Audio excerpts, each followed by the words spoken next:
தமிழகம் மற்றும் யாழ்ப்பாண மீனவர்களுக்கிடையே முரண்பாடுகள் முற்றி வன்முறையாக உருவெடுப்பதற்கு முன்னர் எல்லை தாண்டி இலங்கை கடற்பகுதிக்குள் வரும் தமிழக மீனவர்களின் அத்துமீறல்களை தமிழக முதல்வர் ஜோசப் விஜய் தடுத்து நிறுத்த வேண்டும் என யாழ் மாவட்ட கிராமிய கடற்றொழிலாளர் சங்கம் வலியுறுத்தியுள்ளது. யாழ் ஊடக அமையத்தில் நடைபெற்ற ஊடகவியலாளர் சந்திப்பில் கலந்து கொண்டிருந்த அந்த சங்கத்தின் பிரதிநிதி செபமாலை ஆண்டனி செவராசா இவ்வாறு கூறியுள்ளார். வணக்கம். நான் புங்குடுதீவு புனித செவேரியார் கடத்தொழிலாளர் கூட்டுறவு சங்க உபதலைவர். எனது பெயர் செபமாலை ஆண்டனி செவராசா. இந்த இந்தியன் ரோலர் பிரச்சனை சம்பந்தமாக முதல் கண் எங்களோட கடத்தொழில் அமைச்சருக்கு நன்றியையும் வணக்கத்தையும் தெரிவித்துக் கொள்கிறேன். ஏன்னு சொன்னால் அவர் எங்களுக்கு இந்த மானியத்தை கொடுத்தமைக்கு முதல் கண் அவருக்கு நன்றியை தெரிவித்துக் கொள்கிறேன். அடுத்ததாக 2 தினங்களுக்கு முன்பு இந்தியன் ரோலர் ஒரு பாரிய அழிவை ஏற்படுத்திட்டு போயிருக்குது. அதில் அனலதீவு, எழுவதீவு, நெடுந்தீவு, நயனாதீவு, மண்டதீவு, புங்குடுதீவு இதில் 400 படகுகள் ஒரு நாள் வண்டே படகுகளில் தொழில் புரிகிற அவ்வளோ பேற்ற தொழிலை மொத்தமாக பார்க்க போனால் ஒரு 7-8 கோடி ரூபா பெறுமதியான சொத்துழப்பை எங்களுக்கு உண்டு பண்ணியிருக்கு. அதிலும் எங்களோட புங்குடுதீவிலேருந்து 8 படகு தான் தொல்லுக்கு போனது.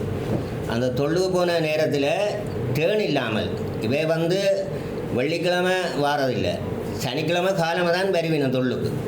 ஆனால் நாங்கள் சனிக்கிழமை காலம் எங்களோட தொழிலுக்கு போகல. இவை வெள்ளிக்கிழமை இரவே முழுவதையும் அறுத்து ஒரு தொழிலாளியோட ஒரு துண்டு விலை கூட எடுக்க இல்லாத அளவுக்கு அறுத்து கண்டு போயிருக்கணும். எங்களோட 8 போட்டுக்கும் அன்னளவாக ஒரு 70 லட்சம் ரூபா பெறுமதியான இழப்பீடு ஏற்பட்டிருக்கு. அதில் எங்களோட தொழிலாளிகள் மிகுந்த வேதனையையும் மிகுந்த துக்கத்தையும் அனுபவிச்சு கண்டு இனி வாழ்வாதாரத்துக்கு என்ன செய்கிறது, ஆரட்ட காலை பிடிக்கிறதுன்ற தெரியாமல் நிலையில் இருக்கணும். காரணம் என்னென்னா அவங்களோட காதில் இருந்தது கழுத்தில் இருந்ததை அடைய வச்சு தான் தொழிலுக்கு முதலிட்டவே. இந்த முதல் முழுக்க போயிட்டுதுன்னு சொன்னால் இதில் வாழ்கிறதுல அர்த்தமே இல்லை.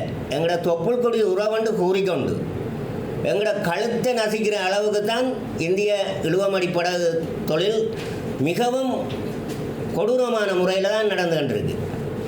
நெடுந்தீவுக்கு அண்மித்த பகுதியில், புங்குடுதீவுக்கு அண்மித்த பகுதியில் எங்களோட கரையில் நின்று நாங்கள் கண்ணால் பார்க்கக்கூடிய தூரத்தில் செல்லினோம்.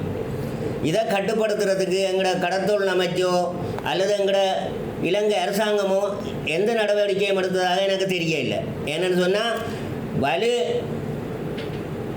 நெருங்கிய நல்ல எங்களுக்கு கண் பார்வைக்கு வரக்கூடிய அளவுக்கு வரையில நெடுந்தீவில் இருந்து பார்த்தா பனங்காணி முனையில் எங்களோட இலங்கை அரசாங்கத்தோட பாதுகாப்பட கடற்படை கரையில் ஒதுங்கி நிற்கணும். அவைக்கு பின்னால் இந்தியன் ரோலர் அடிச்சுக்கிட்டு போகிறான்.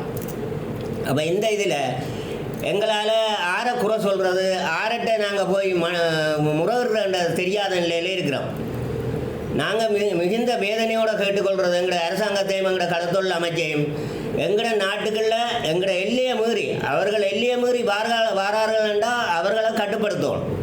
அதுக்கு கடற்படையை உசார் நிலையில் வச்சு கடற்படை முழுமையான நேர பாதுகாப்பு எங்களுக்கு வழங்கணும். இல்லைன்னு சொன்னால் எங்களோட வாழ்வாதாரம் பாதிக்கிறதோட எங்களோட குடும்பங்களும் சரியான ஒரு கீழ்நிலைக்கு அடித்தளத்துக்கு செல்கிற ஒரு நிலையிலாம் நாங்கள் வாழ்ந்துட்டுருக்கிறோம். எங்களால் விவரிக்க இல்லாமல் இருக்குது, அழுது குளற வேணும் போல இருக்குது இந்த கட்டத்தில்.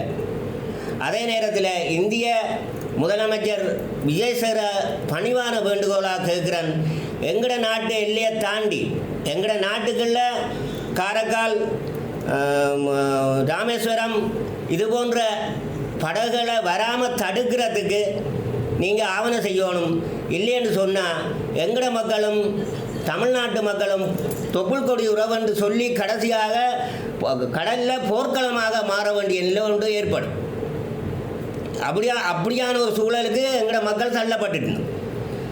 இதை நான் உங்கள்கிட்ட தயவாக கேட்குறது, முதலமைச்சரை உங்களோட நாட்டு படகுகளை எங்களோட நாட்டு எல்லைக்குள்ளே வரவிடாமலுக்கு மிகுந்த அக்கறையோட எங்களோட தமிழ் மக்களை உங்களோட உறவுன்னு சொல்கிற எங்களை பாதுகாக்கிறதா இருந்தால் உங்களோட நாட்டு படகுகளை எங்களோட நாட்டுக்குள்ளே வரவிடாமலுக்கு தடுக்கிறதுக்கு ஏதுவான ஒரு வழியை செய்யுங்க. அதோட 2 நாட்டு அரசாங்கமும் இலங்கை அரசாங்கமும் இந்திய அரசாங்கம் தமிழ்நாட்டு அரசும் கலந்தாலோசித்து இதுக்கு ஒரு சரியான தீர்வை பெற்றுத்தர வேணும் என்று தங்களை தயவாகவும் பணிவாகவும் கேட்டுக்கொள்கிறேன்.